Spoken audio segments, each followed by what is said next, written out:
Dan Dia ada di tengah-tengah kita saat ini untuk menjamah setiap orang, untuk melawat setiap orang. Terima kasih Tuhan buat kehadiran-Mu. Pujian dan penyembahan yang kami naikkan boleh menjadi dupa yang berbau harum.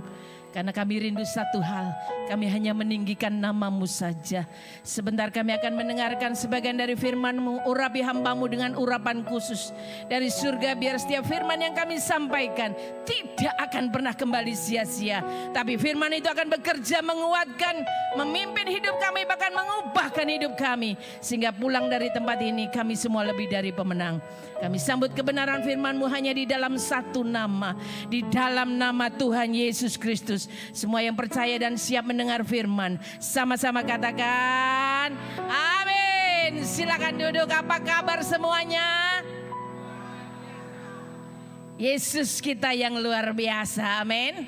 Semua sehat, semua diberkati, amin. Tanggal 23 Maret kemarin saya ada di tempat ini. Dan setelah itu tanggal 26 Maret kami bersama dengan rombongan keluarga besar. Kami pergi ke Bangkok ya, liburan. Dan tanggal 28 terjadi gempa besar di Bangkok. Mungkin bisa ditayangkan. Gempa berkekuatan besar mengguncang Myanmar berdampak hingga ke Thailand. Diketahui gempa tersebut berkekuatan 7,7 magnitudo berlangsung pada Jumat 28 Maret 2025. Akibat guncangan itu, sebuah gedung 30 lantai di Bangkok yang sedang dibangun mengalami keruntuhan. Dilaporkan polisi dan petugas medis memperkirakan ada 43 pekerja yang terjebak di bawah reruntuhan. Sementara itu, gempa susulan berkekuatan 6,4 kembali mengguncang wilayah barat laut kota Sagaing, Myanmar. Tampak staf Museum Nasional di Myanmar berlarian keluar saat pecahan langit-langit berjatuhan akibat gempa. Adapun jalan di kota itu mengalami kerusakan parah, bahkan beberapa aspal terkelupas. Salah satu rumah sakit terbesar di Myanmar menjadi pusat penanganan korban massal. Di sisi lain, pejabat bahwa Tuhan yang kita sembah itu dahsyat.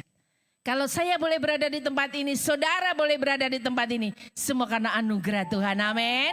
Ya, saya pergi ke Bangkok bersama dengan rombongan. Ya, tepuk tangan buat Tuhan kita dulu. Iya. Ya, saya bersama dengan rombongan keluarga besar saya. Saya menginap di salah satu hotel. Singkat cerita, pada saat itu jam 12 kami check out dari hotel, akan pindah ke hotel yang berikutnya. Kami berpisah dengan keponakan saya, kami berempat dengan anak dan suami saya membawa koper yang besar-besar. Ya, singkat cerita kami mau pesen Grab. Setelah itu Grab datang dan Grab itu nggak muat. Kami ditolak, nggak bisa. Ya, harus mencari Grab yang lebih besar atau paling tidak 2 Grab. Solusi yang kedua, anak saya berkata nggak usah mah. Saya juga berkata nggak usah lah, kita nggak usah pisah-pisah. Kita cari Grab yang lebih besar. Sementara saya menunggu Grab yang lebih besar, saya masuk ke dalam gedung. Dan tiba-tiba, singkat, itu lampu, karena ceilingnya begitu tinggi hotel itu. Saya lihat lampu tiba-tiba bergoncang. Nih kepala mama kok pusing ya nih ya. Anak saya tanggap saudara. Saya, oh ini bukan mah, bukan kepala mama sing pusing. Kayak gempa mah. Karena dia lihat itu ya, tiba-tiba dengan sedetik saja. Itu bangunan itu bisa, ya ada sebagian yang mulai krek. Ya, satpamnya dikasih tahu, dia enggak ngeh saudara. Bahasa Indonesianya enggak ngeh. Akhirnya tiba-tiba dalam hitungan detik itu kaca roboh, lampu-lampu berjatuhan, dan akhirnya semuanya lari ke jalan. Saudara, kalau secara manusia di jalan itu ribuan orang. Ketika air itu turun yang tadi dari kolam renang, orang berlarian menjerit menangis. Ada yang anaknya hilang, ada yang ketimpa, ada yang waduh wis. Semuanya kacau bala karena ribuan orang ada di jalan. Dan mereka semua berlebur untuk lari. Lari kemana nggak tahu. Sebab gempa ada di mana-mana. Akhirnya kami berteduh di jembatan. Banyak orang menangis. Banyak orang menjerit-jerit. Rasanya kayak putus asa. Semuanya gelap, listrik nggak ada semua. Ya, mati semua. Dan hawanya panas pada saat siang itu. Kami akan pindah ke salah satu hotel. Kami bergandeng tangan. Di saat keadaan yang panik sekalipun, orang-orang yang cinta Tuhan, dia akan tetap ingat Tuhan. Saya berdoa, saya bergandeng tangan bersama dengan suami dan anak-anak. Saya katakan, Tuhan tolong, saya percaya kalau tugas saya hari ini masih ada, tugas saya di dunia belum selesai. Dia pasti menolong dan menjagai saya. Dia pasti melindungi orang-orang yang cinta Tuhan, orang-orang yang takut akan Tuhan. Sehingga hari ini saya boleh berada di tempat ini, semua karena anugerah Tuhan. Tepuk tangan dong buat Tuhan kita yang dahsyat. Saudara percaya bahwa Tuhan yang kita sembah, Dia sanggup melindungi saudara dan saya. Di tengah persoalan badai apapun, Yesus ada di situ. Saudara, kita akan masuk dalam firman Tuhan, yaitu integritas. Anak Tuhan harus punya integritas. Apa sih Bu? Integritas itu adalah kualitas seseorang yang dapat dipercaya. Dia konsisten melakukan perbuatan, perbuatan dan perkataannya sama persis. Orang yang berintegritas tetap memegang teguh kebenaran. Walaupun di tengah kesulitan, walaupun tidak ada orang yang melihat, dia tetap konsisten melakukan yang benar dan melakukan kehendak Allah yang berkenan di hati Tuhan. Amin. Anak-anak Tuhan harus punya integritas yang tinggi. Mari kita baca di dalam Mazmur 15 ayat 1 sampai ke 2. Mazmur 15 ayat 1 sampai ke 2. Tuhan, siapa yang boleh menumpang di dalam kemahmu? Siapa yang boleh diam di dalam gunungmu yang kudus? Yaitu Dia yang berlaku tidak bercelah dan melakukan apa yang adil dan menyatakan kebenaran dengan segenap hatinya.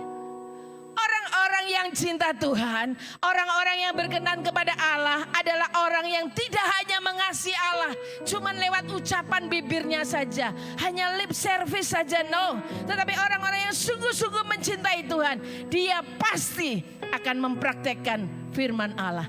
Dia pasti akan mempraktekkan kasih Allah itu dalam kehidupan sehari-harinya. Amin. Dengan kata lain, dia memiliki integritas sebagai anak Allah yang sungguh-sungguh. Segala perkataan, perbuatan, pikiran, semuanya selaras dengan kehendak Allah. Semuanya sesuai dengan firman Tuhan. Dan ini yang Tuhan inginkan dalam hidup kekristenan anak-anak Tuhan. Enggak munafik. Di gereja beribadah sungguh-sungguh. Di luar gereja dia juga sungguh-sungguh melakukan firman. Enggak ada yang munafik, semuanya sungguh-sungguh di hadapan Tuhan. Orang-orang yang berintegritas adalah orang-orang yang takut akan Tuhan. Amin. Gimana Bu caranya membedakan orang-orang yang takut akan Tuhan? Hari-hari ini gak bisa Bu. Kelihatannya semuanya manis di gereja. Gak bisa. Gak bisa dilihat secara lahiriah.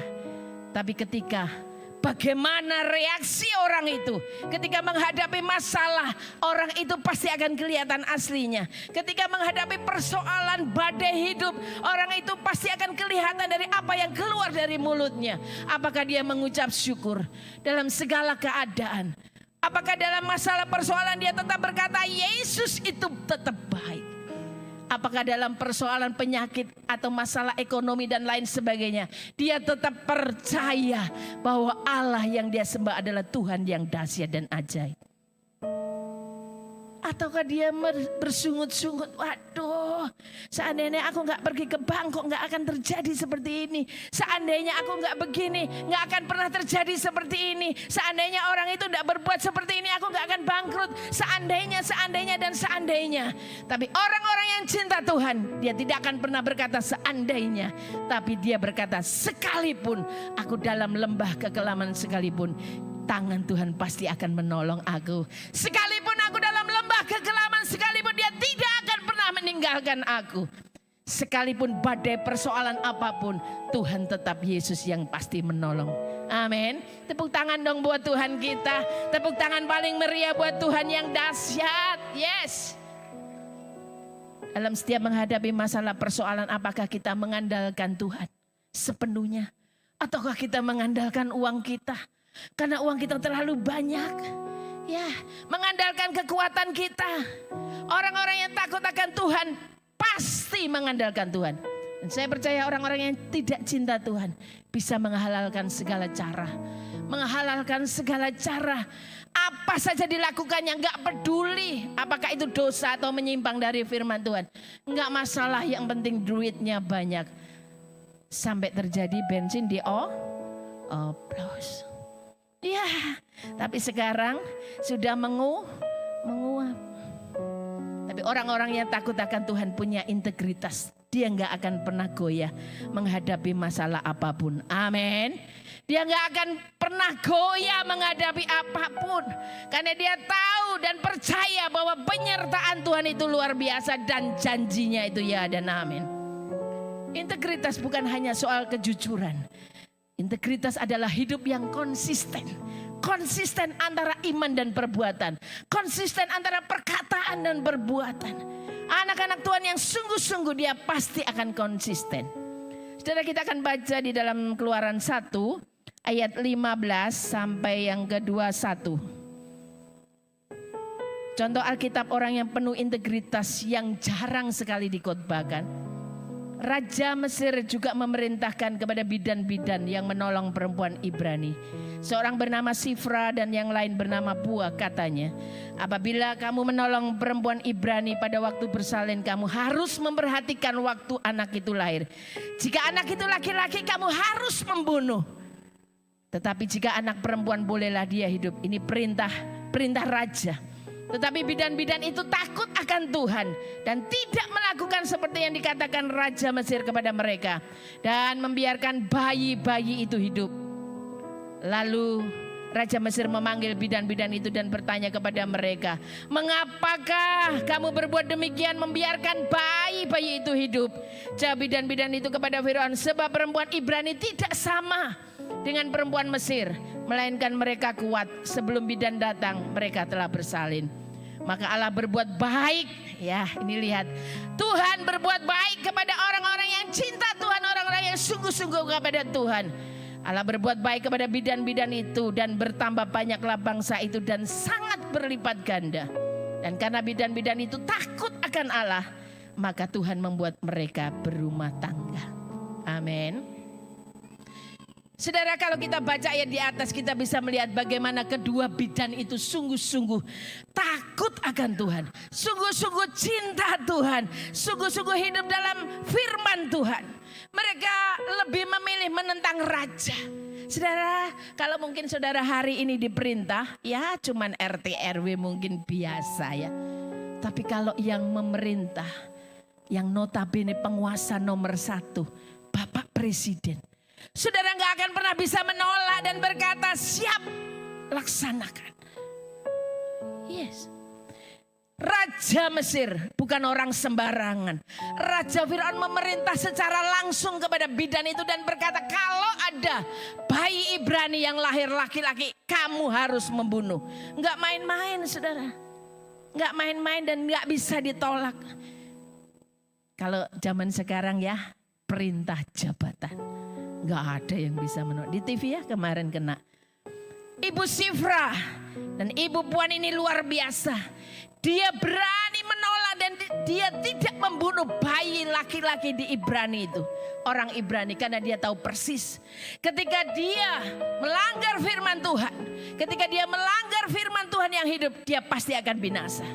Tapi hari itu dia berkata, tidak, aku tidak mau membunuh. Saudara, bidan ini sungguh-sungguh luar biasa. Anak-anak Tuhan yang cinta Tuhan harus bayar harga. Amin. Bidan ini luar biasa, dia pertaruhkan nyawanya, risikonya nyawa. Kalau sampai dia tidak mentaati perintah raja, maka dia pasti akan dibunuh. Tapi hari itu dia lebih memilih untuk kehilangan semuanya. Kehilangan karir, pekerjaan, bahkan rela kehilangan nyawanya sekalipun.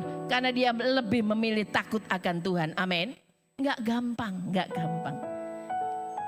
Bukan perkara yang mudah untuk menjadi orang-orang yang berintegritas.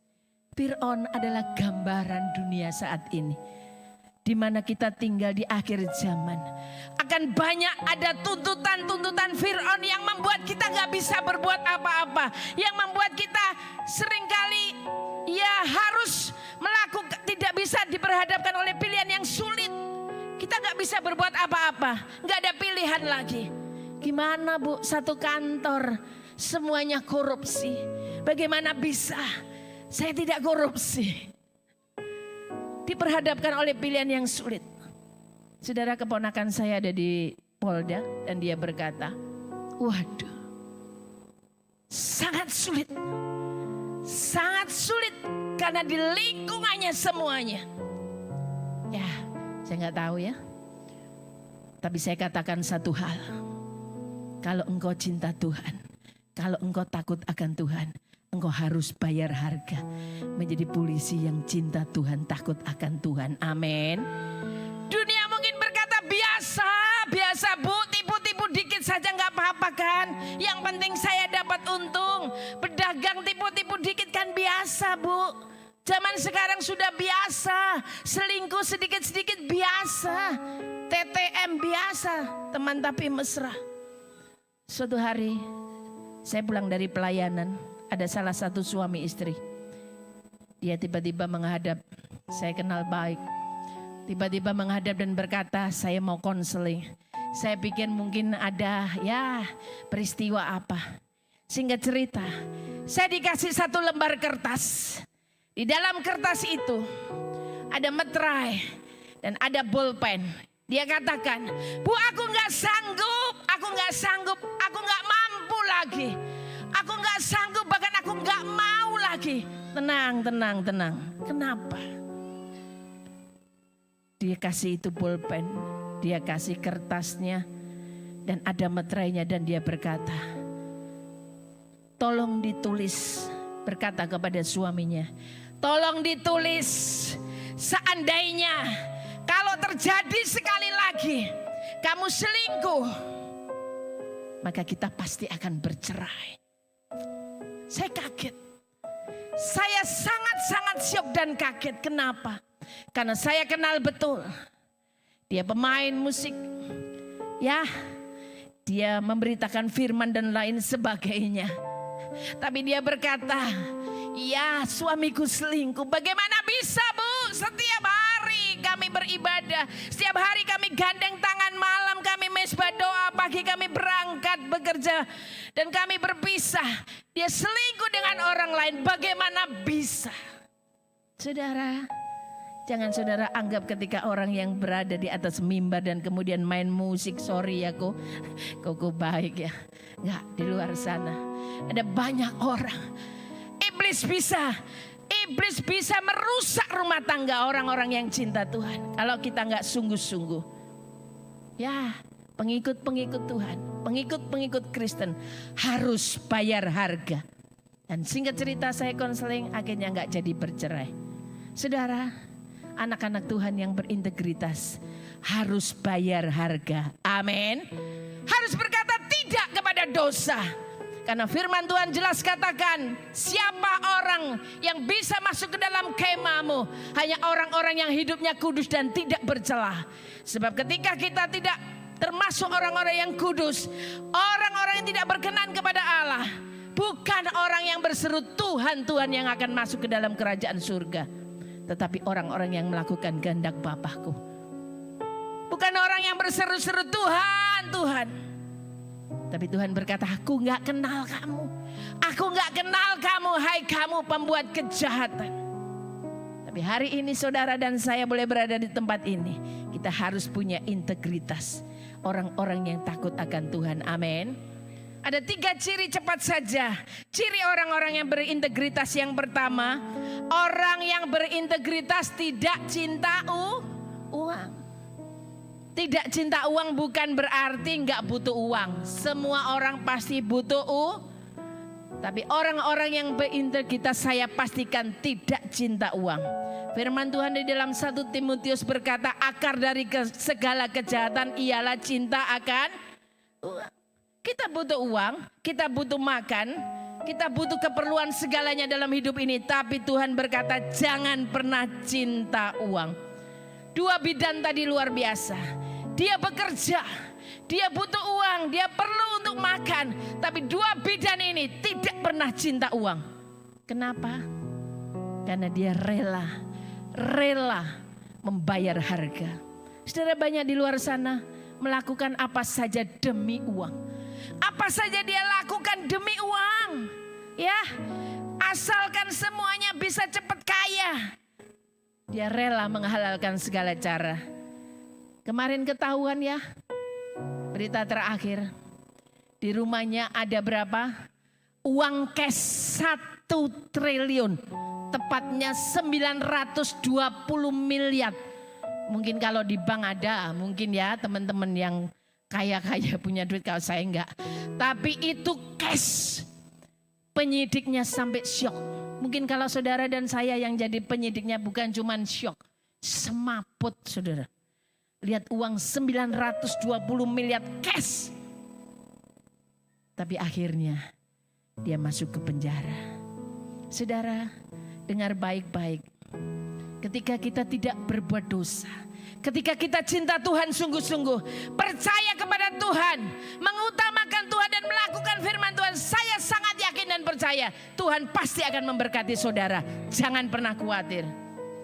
Ayat 20, maka Allah berbuat baik kepada bidan-bidan itu dan bertambah banyaklah bangsa itu dan sangat berlipat ganda. Dan karena bidan-bidan itu takut akan Tuhan, maka dia membuat mereka berumah tangga. Lihat, Tuhan berbuat baik kepada orang-orang yang cinta Tuhan. Tuhan berbuat baik kepada saudara dan saya yang takut akan Tuhan. Amin. Tuhan akan memberkati saudara, jangan pernah khawatir. Dikatakan Tuhan akan membuat mereka berumah tangga. Zaman dulu bidan itu gak ada yang berumah tangga. Jarang sekali. Karena profesinya mungkin dan lain sebagainya. Tapi hari itu Tuhan membuat kedua bidan itu berumah tangga. Apa artinya mereka dibuat berumah tangga? Di dalam rumah tangga ada suami, di dalam rumah tangga ada istri, di dalam rumah tangga ada anak, ada cucu, ada orang tua. Artinya kalau saudara cinta Tuhan, takut akan Tuhan, berkat itu bukan cuma buat saudara dan saya, tapi berkat itu buat anak cucu saudara, buat orang tua saudara, buat family saudara. Tepuk tangan dong buat Tuhan kita. Berkat Tuhan untuk semua orang-orang yang cinta Tuhan. Rumah tanggamu akan diberkati luar biasa. Di tengah pandemi, persoalan apapun, hari-hari ini resesi dunia, Tuhan sanggup melakukan segala perkara. Saudara, bukan cuma berkat jasmani yang dilimpahkan, tapi damai sejahtera, sukacita, kebahagiaan luar biasa. Uang gak bisa membuat saudara bahagia. Masa sibuk? Banyak orang kaya di luar sana gak bahagia. Suatu hari saya pergi ke pelayanan ke Kediri. Saudara tahu persis, di Kediri ada salah satu pabrik terbesar yang gak usah saya sebutkan namanya, saudara pasti tahu. Pabrik itu sampai sekarang uangnya gak ada serinya. Kalau saya masih ada serinya. Serinya gak ada, sudah gak ada. Karena saking kayanya. Suatu hari saya dibawa keliling bersama dengan suami saya oleh salah satu mantan karyawan yang notabene adalah pendeta yang kami layani. Mantan kepercayaan, karyawan kepercayaan. Singkat cerita kami dibawa. Oh, naik mobil jauh, kaya sekali. Dikatakan, Bu, Pak, ini rumah istri pertama. Yang tadi rumah istri kedua, rumah istri ketiga. Rumah istri pertama ada kebun binatangnya, ada golf, ada pacuan kuda, ada kolam renang dan lain sebagainya. Sekian hektar untuk istri pertama. Tapi Pak, istri pertamanya stres. Hari ini stres berat. Kenapa dia nggak bahagia?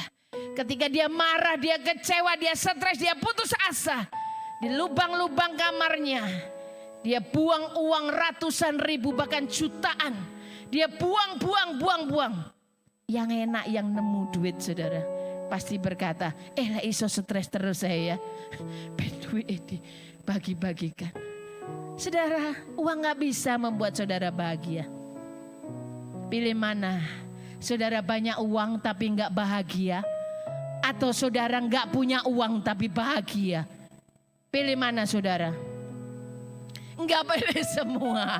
Saudara, percayalah bahwa orang-orang yang berintegritas, orang-orang yang cinta Tuhan pasti akan diberkati dan hidupnya bahagia di dalam Tuhan kita. Tepuk tangan paling dahsyat. Saudara dan saya pasti akan diberkati, berlimpah kasih setia dan anugerah yang luar biasa, dan saudara pasti bahagia. Amin. Yang kedua, Orang yang berintegritas adalah orang yang penuh hikmat Tuhan. Amsal 9 ayat yang ke-10. Amsal 9 ayat yang ke-10. Permulaan hikmat adalah takut akan Tuhan, dan mengenal yang maha kuasa adalah pengertian. Orang yang takut akan Tuhan pasti dikasih hikmat oleh Tuhan. Pasti dikasih pengertian hikmat yang luar biasa. Orang yang penuh hikmat itu sanggup mampu mengambil keputusan yang tepat dan benar ketika dihadapkan pada situasi sesulit apapun.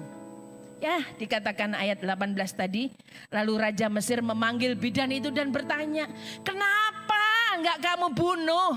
Kenapa enggak kamu bunuh, itu kan perintahku. Raja panggil itu dengan murkanya yang luar biasa kepada bidan itu.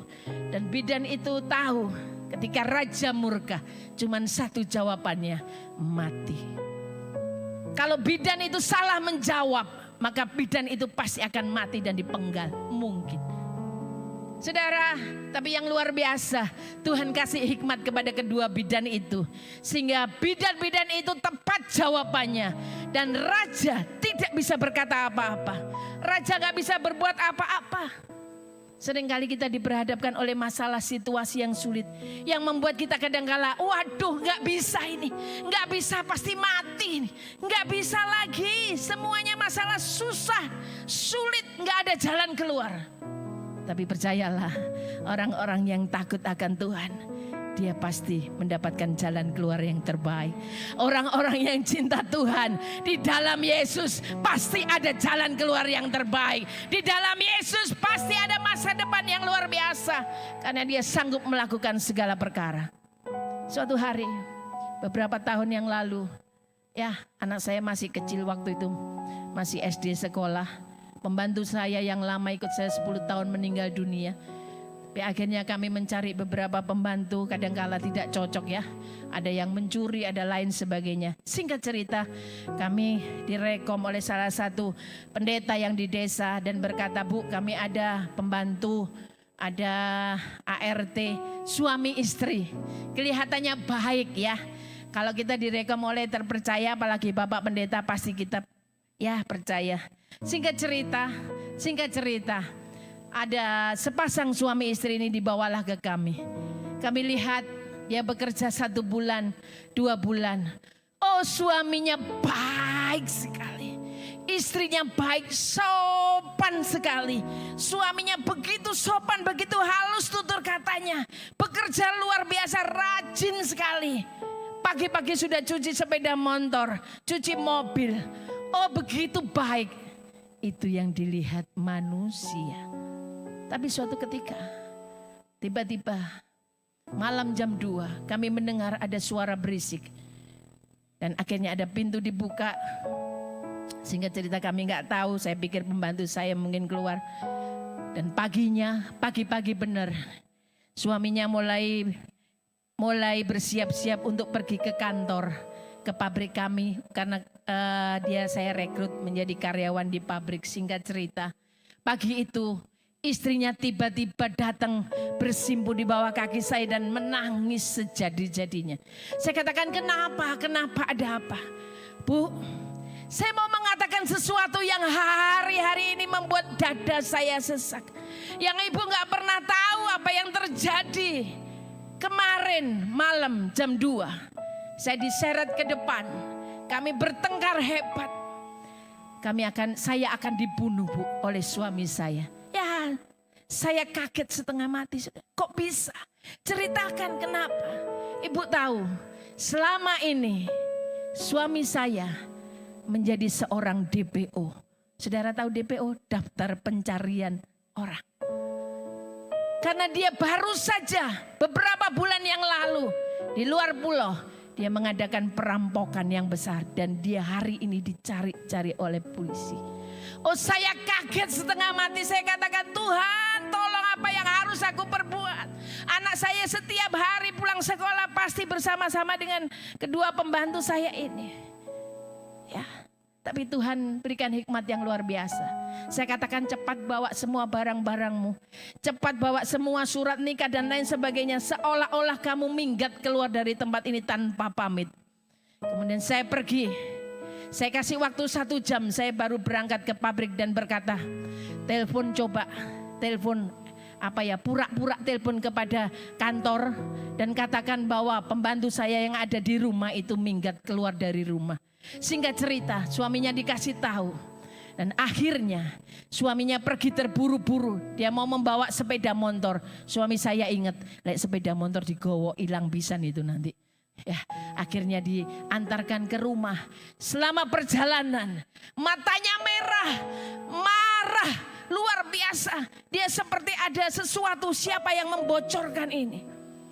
Tapi hikmat Tuhan berkata, kasih.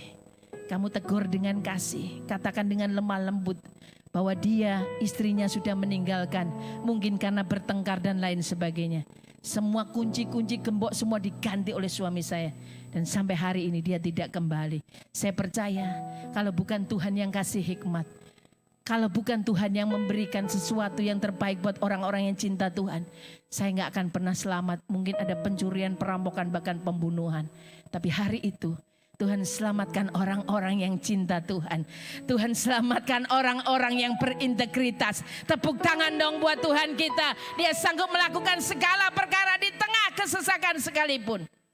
Yang terakhir, yang berintegritas adalah orang-orang yang punya iman yang teguh. Amin. Yang ketiga, kita anak-anak Tuhan harus punya iman yang teguh. Integritas bukan soal kesempurnaan, tapi komitmen dan kesetiaan untuk melakukan, untuk hidup benar di hadapan Tuhan. Bahkan di tengah saat kesesakan sekalipun, tekanan hidup, goncangan apa saja, kita tetap punya iman yang teguh. Amin. Mazmur 112 ayat yang ke-7. Mazmur 112 ayat yang ke-7. Dia tidak takut kepada kabar celaka. Hatinya tetap. Orang yang percaya kepada Tuhan, orang yang sungguh-sungguh kepada Tuhan, dia tidak takut kepada kabar celaka. Hatinya ini tetap kuat, penuh kepercayaan kepada Tuhan. Amin. Dikatakan dia tidak takut. Saudara, awal tahun kemarin, tahun 2025, Kementerian Tenaga Kerja berkata ada 25.000 karyawan yang di PHK. Dan akhir Februari, Maret awal mungkin, di televisi dikatakan ada 11.000 karyawan dirumahkan oleh salah satu perusahaan tekstil yang terkenal. 11.000. Dan lain sebagainya, masih banyak lagi PHK lain yang gak saya sebutkan. Di mana-mana terjadi PHK massal. Saudara dengar berita-berita buruk terus ada di sekeliling saudara. Banyak pengangguran, banyak orang gak punya duit, untuk makan saja susah. Gak bisa, akhirnya mencuri, merampok. Kalau merampok ketahuan akhirnya dia membunuh. Dan banyak orang bunuh diri karena stres. Banyak orang bunuh diri karena stres, gak sanggup. Suatu hari suami saya ditelepon oleh temannya dan berkata, Pak kenal ini Pak. Ya kenal. Baru beberapa tahun yang lalu ya kita masih ketemuan dan berbicara. Kemudian beberapa bulan yang lalu saya coba telepon tapi sudah gak bisa katanya. Dan suami saya berkata, kemana Pak sekarang teman kita itu si A? Dan temannya berkata, Bapak gak dengar kabar? Oh enggak. Bapak nggak tahu kabarnya? Tidak. Masuk ke dalam berita Pak televisi. Dia menabrakkan dirinya bersama dengan mobilnya di rel kereta api pada saat berjalan. Dan dia mati seketika di daerah Benowo katanya. Saudara, akhir-akhir ini ketika kita iman kita nggak teguh, kita akan mudah digoncangkan. Kita akan nggak bisa menghadapi segala masalah persoalan. Kita nggak kuat tanpa Tuhan. Tapi orang-orang yang cinta Tuhan, orang-orang yang berintegritas, imannya tidak mudah digoncangkan oleh situasi apapun. Sekalipun dalam lembah kekelaman, imannya tetap teguh. Masalah persoalan boleh ada, kita tetap percaya Tuhan pasti akan menolong. Singer song leader boleh maju ke depan. Ayat yang terakhir, Mazmur 125 ayat 1. Mazmur 125 ayat yang pertama. Orang-orang yang percaya kepada Tuhan adalah seperti gunung Sion yang tidak goyah, yang tetap untuk selama-lamanya. Amin. Orang-orang yang percaya kepada Tuhan seperti gunung yang gak akan pernah bisa digoncangkan. Mujizat Tuhan terjadi tidak tergantung kepada resesi dunia.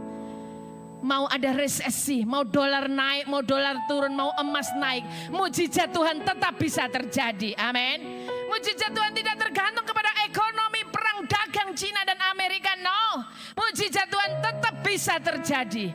Tuhan bisa buat mujizat dalam keadaan lembah kekelaman sekalipun. Kalau saudara dan saya imannya teguh, percaya nggak goncang. Saya percaya pertolongan Tuhan itu tepat pada waktunya. Mari kita bangkit berdiri. God bless you.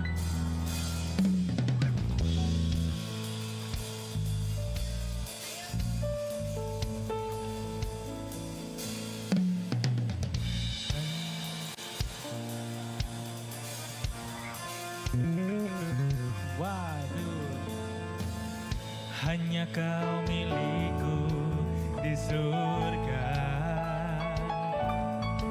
Tiada yang ku ingini di bumi, hanya kau. Tak ku andalkan